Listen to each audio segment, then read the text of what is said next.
Welcome into the trophy room, a space to celebrate the excellence of athletes who have won at the highest level. But there's only one criteria. You have to have at least one of the same piece of hardware in as my personal shelf. Okay. And you have quite a few. So to join on today's episode, we've got someone who has achieved accolades both at the collegiate level and the global level, with Olympic medalist, two-time NCAA individual champion, one of Time Magazine's most influential people, a published author. I'm that girl. Jordan Chiles, welcome to the trophy room. Thank you so much for having me. This is honestly like the best feeling ever, especially being with you, Candace. I'm just like, right now I'm trying not to fangirl, but thank you so much for having me. Thanks for coming. It's a nice little space here too. Right, all these championship trophies. We'll have to find yours. So number 3 is close to my heart. That's the number I wear. Mm-hmm. 3-time WNBA champ, 3 different teams. I've got 3 kids. I've got a teenager. That's crazy. So I like to do a little thing where I ask the guests 3 questions. Okay, that are unique to you. Okay. You're a sneakerhead like myself, and you'll even pick sneakers to match your leotard at times. If you were to collab with an athlete to design a sneaker, who would it be? I mean, I feel like that's kind of obvious. Me personally, it would probably be Michael Jordan. Okay. Only because I am named after him. He's an icon. He's somebody that, you know, not only does he have his own shoe already, I feel like that'd be a really cool collab. But if it wasn't him, I feel like it would be Asia. I feel like our brains connect differently when we're together. So I feel like we would create a really dope shoe. And she already has one out. And we are going to discuss a lot of Asia Wilson later in the show. You and I are both huge Beyonce fans. Yes. All day. So let's debate. 3 songs that come to mind first. Go. I'm That Girl, Sorry, and EXO. Ooh, EXO. I like that. And you did a Beyonce-inspired routine at the Olympics. Just talk about how that came to life and came to be. Well, I went to the Beyonce Renaissance tour, as all of us did. Exactly. So I was sitting there and I was listening to her music, and then I went to go watch her documentary in theaters, and I was like, this lady has done so much, so many things. I was just like, okay, why can't I bring the Renaissance tour I love that. to gymnastics? So I decided to put all of her amazing music together from Renaissance and give something, you know, spectacular. We already entertained the crowd, so why not give them a tour of being able to enjoy their favorite music, but also it put flips with it as well. So it was kind of the gymnastics Renaissance tour that I got to enjoy and put out to the world. Well, I was one of those people that really enjoyed it and tuned in every single time you did your floor routine. You grew up in a basketball family. You mentioned that you are named after my GOAT, Michael Jordan. And you also have an MJ-inspired tattoo. I do. Okay. It's on my left arm and it says 23. So I have a necklace that's 23. All my shoes are Jordan. I have a jersey that's 23. You're 23. I'm 23. It's crazy. Literally, like in my Jordan year, it's great. Everything about it, I just love. And I've done a lot of things that he did when he was younger. I'm pretty sure you've seen the shrug a lot. I've gotten the flu game. So it's been kind of, you know, the connection is there. It is definitely there. So I want to talk about these WNBA women's basketball players and the connection to gymnastics, because I grew up a gymnastics fan. I grew up watching the Magnificent Seven. I'm significantly older than you. So I grew up in the Dominique Dawes era, 1996 Olympics, Magnificent Seven. They inspired so many other young girls. But I want to know what events these hoopers would be able to do, or what do you think would be their best event? Okay. So Caitlin Clark, what do you think she strikes you as a gymnast? Okay, so she's really fast, especially when she dribbles, especially when she does all of her plays. She's very, you know, demanding to the court and to where the ball goes. So I feel like she would be really good at vault. Oh, wow. I like that. I think only because she has the, you know, the fastness, and she also, once she gets to that point, she'll understand the block, the twist, the everything. So I think Caitlin Clark would be good at vault. Okay. To be determined. We're gonna put her up to that challenge. Sabrina Ionescu. Sabrina, I think since she just gives very elegant, her slick back ponytail, everything about her, just like it gives very elegant. So I can see her on beam. Okay. Yeah, I feel like she, could probably do a really good split, and that she can have that control, because she also does very well controlling the ball. I'm not gonna You lie. come with facts too. She knows how to control the You're ball. Her backing it up layups are with- everything. So definitely beam. You're backing it up. Okay. We're going to go with crosstown rival, Juju Watkins. Ooh, Juju.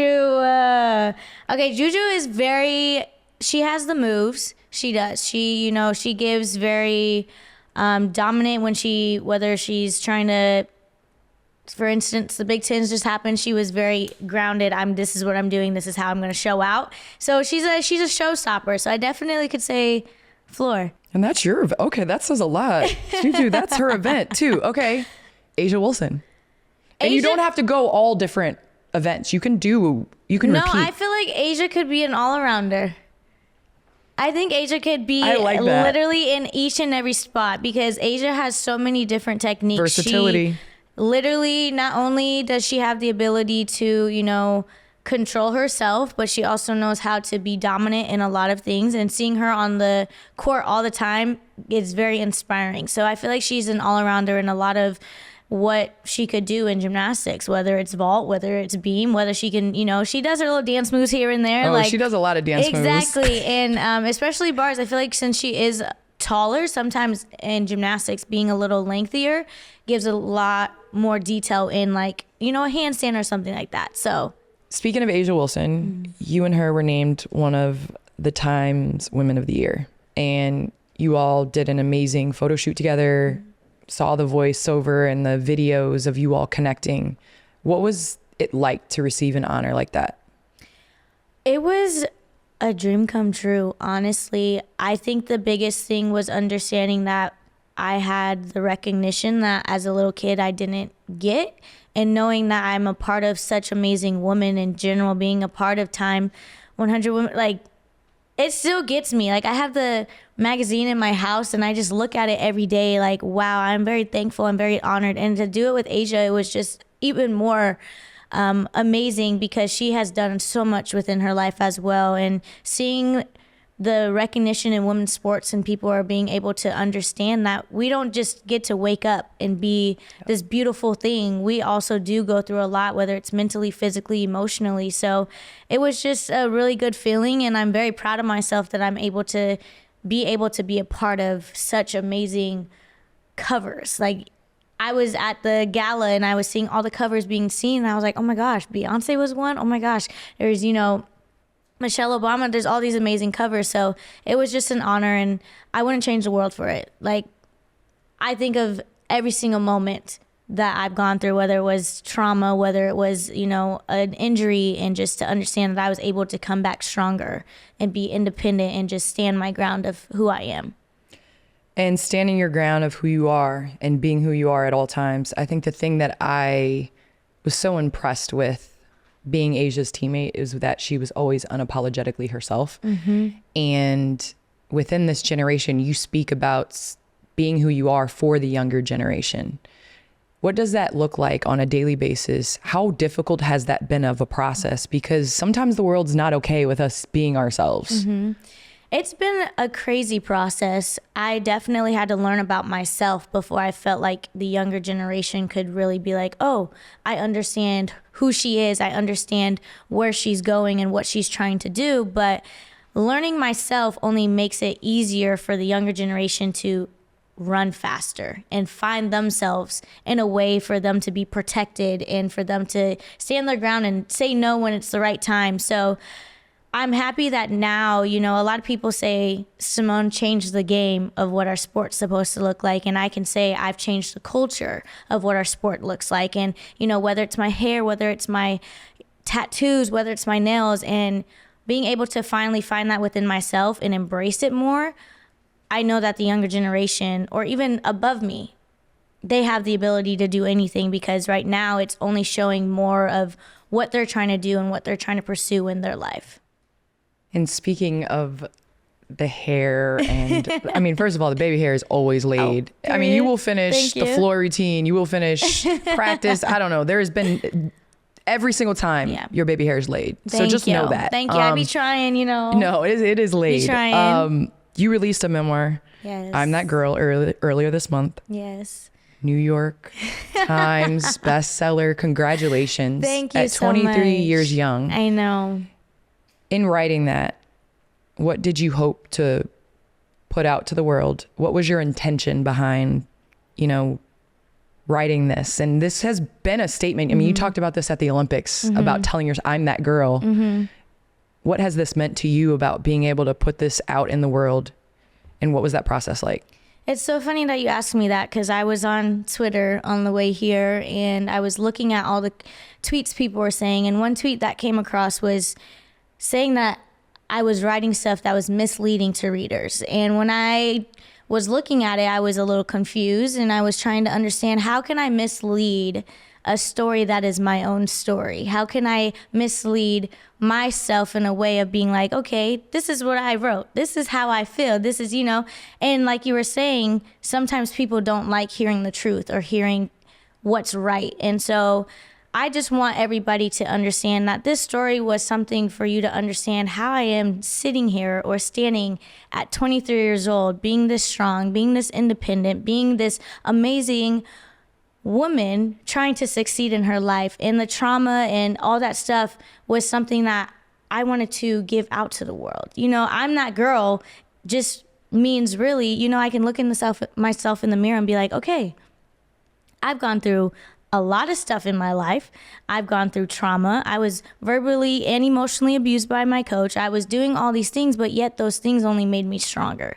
So really it's to, you know, show everybody that no matter what you go through and what you have to sacrifice, you're going to be able to come out of that and be stronger than what you thought. And I'm just happy that now my story is out. And instead of people going back and forth trying to create it, they can just read it and be like, okay, look, I get where she's at now. And that's only because she was able to write her story how she's supposed to. So I hope everybody enjoys it though. Like, that's how I see, like. Here's the power. And I'll tell you this because this is something that I think all female athletes struggle with. We live in a world that wants to keep us in a certain place. Okay? They don't want us to talk about sports. Nope. They don't want us to play hard. They don't want us to be strong. They don't want us to speak our mind. They don't want us to do all those things. And people like you are changing that narrative and doing it unapologetically. Thank you. And I will tell you that people that need that message are going to get it. They're not the ones that are writing on Twitter. So pay attention to those that come up, and because you're being super impactful to others out there that are really listening to your message. And I think people like you need to hear that more, because there is so much negativity, as you understand, and there are so many narratives. But nobody has done and sacrificed the things that you have sacrificed to be able to be an Olympic champion. And speaking of that, we're going to talk about the Olympics. Last night, I rewatched your podium. And I say that because I'm coming at you from a mother's perspective. I have a 15-year-old daughter, and you know, I cried at her first steps. I cried at, and so seeing your parents up there, your parents, Gina and Timothy, up there cheering you on, watching you when you first realized they put the medal around your neck, and seeing your emotions. I ask all the Olympians this, what was the first thing in your mind? Because there's always this, my daughter always asks me, like, after you win a championship, you cry. Giannis, after he won, he cried. Why do you cry? And I'm like, you have to go through it to understand. What was your first emotion? What was your first thought? My first thought was thanking God, because everything that as a little girl you dream of, you never understand if it's gonna ever come true. So it was really thanking God. And I don't know if you've seen the picture of, you know, me holding the medal up to the sky. And it was really just to show to the people that passed in my life, like, look, you guys believed in me. Every supporter was supporting me. Every fan was just cheering me on. And that feeling was all emotions into really thanking God for giving me this opportunity and this talent and this gift to be able to show the world who I could be and who I can be. And so it was definitely it was a heart to heart with who created me and who gave me this ability to be Jordan Chiles. You all were the first podium that was all Black girls. Yep. Did you notice that at the time? Was that something you had conversations about? And then also you and Simone showing the ultimate respect. Yeah. I'm going to mess up her last name. Rebecca Adraje. Yeah. Oh, I did it. Yeah. Showing the ultimate respect. Mm-hmm. I mean, take me through that moment. Well, besides everything that was happening, I knew there was an opportunity for an all-Black podium before even going into event finals, because we all are talented, we all are gifted. Every single person in that event final had the opportunity. So it was definitely a thought. Now, everything after, we as athletes only can control what we're doing, and everything on the outside, that's different. So being on that podium, it just felt right. It felt right in the sense of being able to realize, like, wow, we did something that's always going to be in history books. And it's not going to be the only time. There's going to be more times that you're going to see that, and it's going to be an easier thing to recognize rather than, you know, something that people are kind of, you know, going back and forth with. So I just was honored to be able to be in that position, and Rebecca has done so many things. That's why we bowed to her. I literally looked at Simone and was like, we should bow to Rebecca because she has done amazing within her sport, amazing within her country, and she is an icon. She's a legend. Like, I was standing up there with two GOATs of gymnastics, one for the US and one for Brazil. Like, that's an honor to be in that position. So why not give the recognition? I'm a girl's girl. So I'm going to give somebody their flowers whenever it's needed. I'm going to give you your crown. So in that moment, that's what I felt, and that's what I wanted to do. So that's why we bowed, and that's the most iconic photo that Iconic. I'll always cherish forever, literally, I had no to matter rewatch what. it last night. My daughter walked in like, are you crying? And I was like, no. It's just, there's something in the air. There's some dust. Iconic moment. Yes, and for sure. You speak about Rebecca and her journey, and you know, with her injuries and ACLs, and you know, obviously Simone has battled through adversity as well, but you've battled through a lot of adversity within even just making the Olympic team, persevering through heartbreak. I have been on that side of not making an Olympic team. It sucks. You look at yourself, you get back in the mirror and you look at yourself and you're like, am I good enough? Yeah. Should I have been on that team? Yeah. There's all these like, should I have done more? Could I have? Why? Exactly. It, you know, it's political a lot of times. So you asking like, how come it couldn't be political in the other way? That type of stuff. Yeah.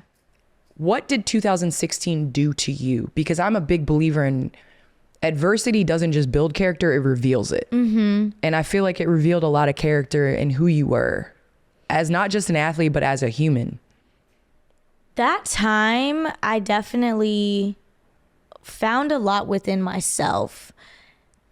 I didn't think, you know, being in a position of trying to figure out yourself, but also being an athlete was going to be really hard. Because, you know, you're growing, you're going through life, you're becoming a woman, you're doing all these things. And it's like adding athlete to that, it's a whole different mentality. The maturity, the time and respect that you have to give to your sport, it just changes everything. So everything was kind of, I don't want to say like a blur, but it was kind of a blur because I just wanted to become the person that I felt like I needed to become. And with step by step and talking to people and finding encouraging words or just respecting myself a little more, it's kind of how I started being like, okay, Jordan, it's okay. Go do that. Go have fun. Go, you know, dance on the sidelines, do all these things and try to figure out who Jordan Chiles is. My parents always told me, always be the best version of yourself each and every day. One step above each and every day. Make yourself, you know, conquer something that you never thought you could have. So that was my mentality going into the rest of my life. I mean, I'm 23. I've done so many things that I'm like, how did I do that? I'm confused. Like, where am I at in life? I don't even know. Just enjoying the journey. So it definitely was something that I had to figure out, but I'm happy I did. And then in 2021, you talk about a unique Olympic experience. It's right after COVID. It was postponed. I'm sure training was kind of confusing and yes, all of that stuff, just because I can only imagine with restrictions. And yep. Had to spit in a tube every morning. Exactly. Like, it's not a normal Olympics. Yeah. But again, you stepped in at a young age and helped your team accomplish medaling. What was that experience like, being in Tokyo, facing the Olympics for the first time, and navigating that space where, things weren't normal? Yeah. Tokyo was I always say my Tokyo experience was fun only because that was my first Olympics. Now, everything outside of that, I couldn't control because it was COVID, like having no fans, having to spit in a tube, and, us pretending we did our own ceremony, opening ceremony. So there was a lot of things that, Simone had to remind us, like, guys, this isn't how the Olympics are. It's just we're in a time where it's COVID and we have to deal with things and, protecting people. And so I understood that. So I let that whole thing just be like, okay, I know this isn't the greatest Olympic experience, but I'm going to have fun with it. I was doing TikToks. I was braiding people's hair. I was coloring. I was doing all these things to enjoy my experience, and I wouldn't change the world for Tokyo because it only gave me a better understanding of myself. Stepping in for Simone was the most craziest thing any girl could ever do. I told her I never want to step in your shoes ever again because I was very terrifying, but I'm happy I did because that built more confidence in myself to be like, okay, Jordan, you were put on this team for this reason. The consistency is there, everything is there, so it's time to show who you are. So I had an amazing time being in Tokyo, and I realized a lot about myself, that at any moment in time, whether it's pressure, whether it's not, that you are going to be able to be confident. And that's what I took away from it. But I enjoyed Tokyo. I had sushi for the first time. I was, enjoying the memories that I had the ability to take from it. So it was crazy to know that we did do it during COVID, but at the end of the day, I made my first Olympic team, and that was the most amazing moment that I could really just be happy for. You mentioned Simone. Obviously, Tokyo was a different experience for her. Being a teammate of hers and watching her go through everything in Tokyo. And by everything, yes, I mean everything personally, but also everything on the outside. You talk about Twitter and opinions and first takes and all of those things. How were you able to support her in that? As being a teammate, but also a best friend, you understand someone a little differently in the sport, but also outside the sport. So for me, supporting her, I just wanted to be in her corner as much as I could. There would be times where, she would be like, hey, I'm good. I just want to be by myself. And I'd be like, okay, that's perfectly fine. But I just need to know one thing. Are you okay? And when she would tell me that, I would let her be. I would let her, do what she needed to do to feel comfortable with herself and, go through her own emotions. So the best thing that I could do was really just, continue to be by her side and continue to support as much as I can and as much as she would allow me to. And, being able to see the difference from Tokyo and Paris, I was every moment this girl would do something, I would be so joyful. Like, there was times where I would cry, and there were times where, to see the difference of her mentality in 2021 compared to Paris, I was just so relieved to understand that she got to enjoy her third Olympics the way that she did, no matter the circumstance, no matter what she did, no matter, her being on the biggest stage. It was more so of her enjoying that she could do gymnastics in the way that she wanted to do gymnastics. And for me to be by her side and see her thrive and accomplish so many things, ma'am is the GOAT of gymnastics. I'm honored to be by her side. So I just support her in every situation. Some days I would tell her, look, let's get off of Twitter.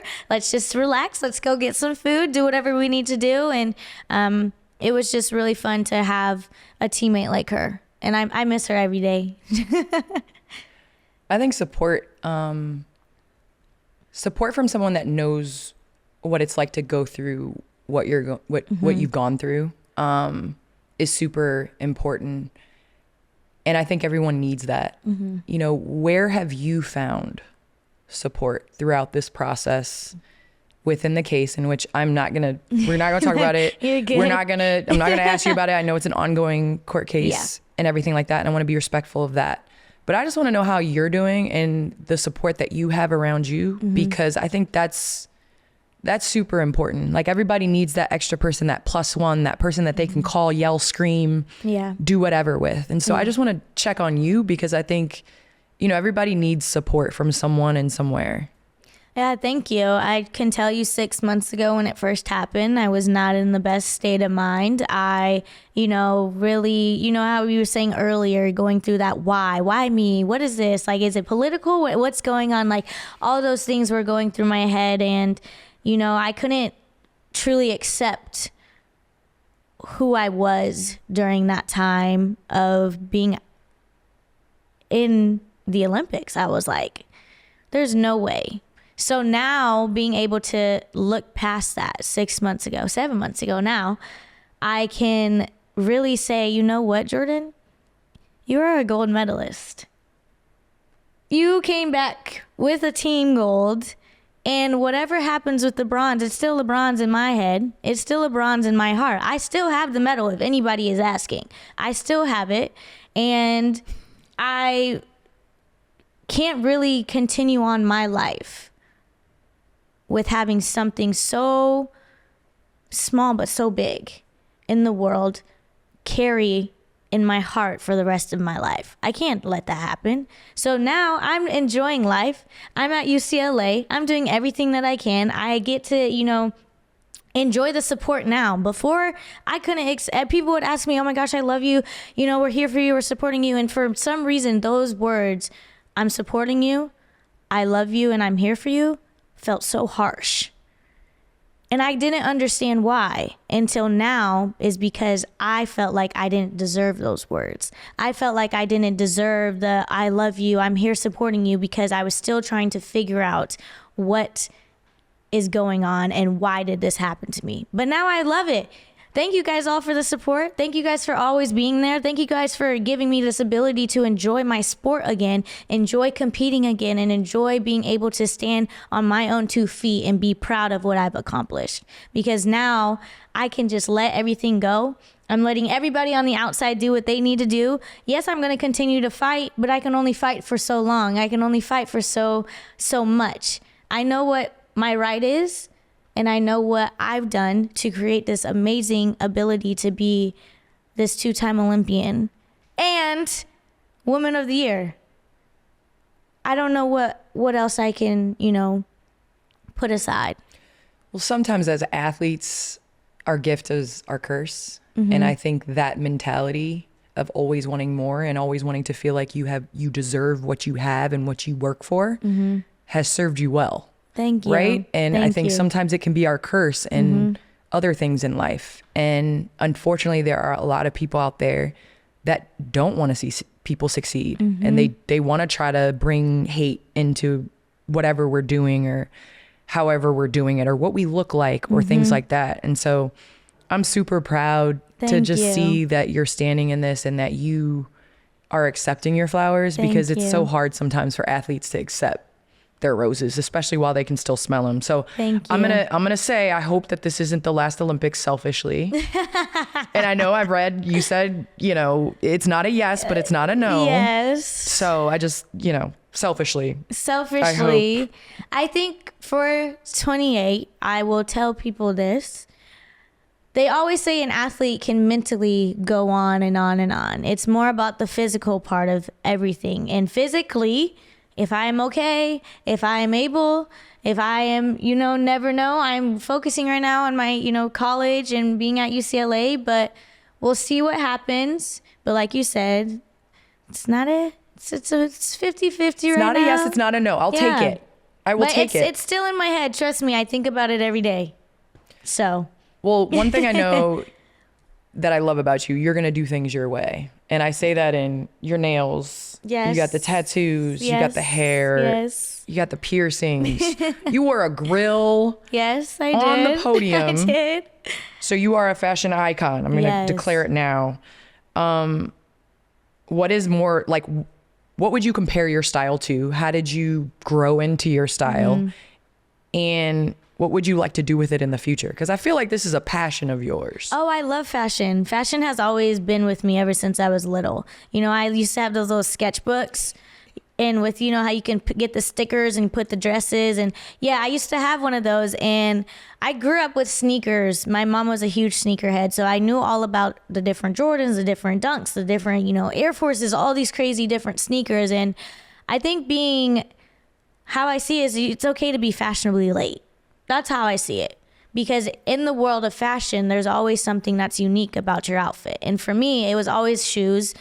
It was always a nice sunglass. Like, it was something that I got to create and be creative with. My brain is very creative. I have a crazy mind sometimes. I just go beyond what I could even imagine. And that's how I feel with fashion. So a lot of the time when, you know, you go through the same, I had the knee-high socks, trust me. I had the colorful, I went through the phases of fashion and doing all these crazy things. You know, I had the off-the-shoulder. I had, you know, the stockings, the fishnet. Trust me, I went all through it. But then I started to realize that my fashion was being seen within my sport. And that was only because I would, again, match my shoes with my Leos. I would do something with my hair. And I just wanted to embrace that more. And hopefully, you know, seeing that I've been in this world of fashion, whether it was walking the Kim Chewy show, whether it was, you know, doing something that was Sports Illustrated, swimsuit edition, whether it was, you know, just Amazing. being New on York Fashion time, Week, yep. being in Fashion Week in general, I was happy to have those moments because now hopefully my fashion can turn into a Louis Vuitton, can turn into Dior, Speak it into existence. You know, that's what I want to do because I feel like a lot of people as gymnasts don't get to see the fashion side because we're not WNBA players who get to have, you know, the walk-in look. We're not. So I created that. Within gymnastics. My walk-in look is having a sneaker match my Leo. My walk-in look is making sure that my eyes match my Leo. Those are my walk-in looks. So I think it's really cool knowing that my fashion can kind of be seen in my sport the way that I want to. And that's amazing because I think women athletes in general, like what WNBA is doing with the tunnel fit. Yes, and, you I know, think that's it's a runway. There's an opportunity for a runway. If men can do it, we can too. Runway anywhere. That's what I'm all for. Okay, I would be remiss if I did not speak about UCLA real quick. It really stood out to me that you tweeted you needed everyone to come to Pauley and watch you all perform and at your meet.